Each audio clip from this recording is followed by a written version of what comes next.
Our special correspondent, Alex Crawford, reports from Antakya. And just a warning, there are images of dead people being pulled out of the rubble and also in the street. Help has finally arrived in Hatay, and it is now here in bucket loads. But they simply cannot get too much support here. The relief operation may have been turbocharged, with diggers and heavy machinery brought in, but it's barely scraping the surface here. So many are still trying to find their loved ones. Answer me, my love, she says. There is a unique torture in not knowing, and the people of Hatay are now horribly familiar with it. Our drone pictures give an indication of just what they've been through here, and the destruction wrought on just this city is staggering. Hardly a building's left untouched. Replicate this over a 500-kilometre area across Turkey, which is the earthquake zone, and you get a sense of the scale. So the relatives keeping vigil are forced to endure this grim scene continually, bodies being pulled out repeatedly. The waiting is over for someone each time, only to be replaced by fresh suffering.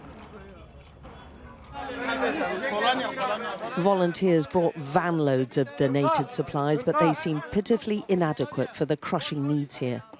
They're hungry after nothing much for 3 days, and many scrambled out of collapsing homes with just what they were wearing and are now shivering, living out in the open. So warm clothes are eagerly snatched.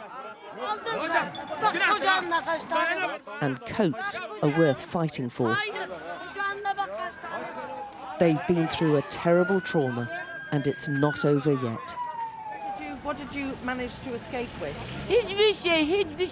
Nothing. I just came out with my pyjamas, she says. Just my pyjamas. We left without taking anything.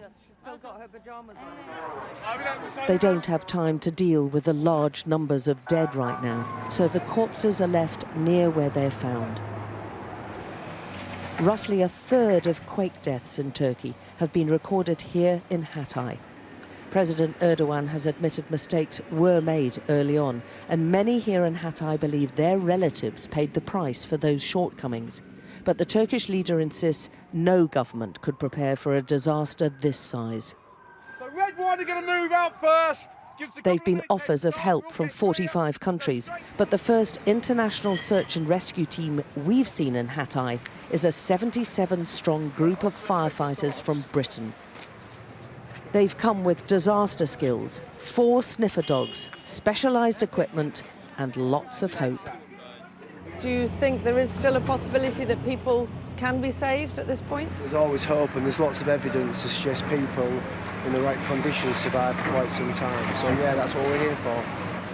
And their expertise is much needed. As soon as they're spotted, they're asked for help. Have we had any knocking, any noises, any people help? They're not sure. They've been on the ground for less than half an hour, but the British team are getting ready for their first search for survivors.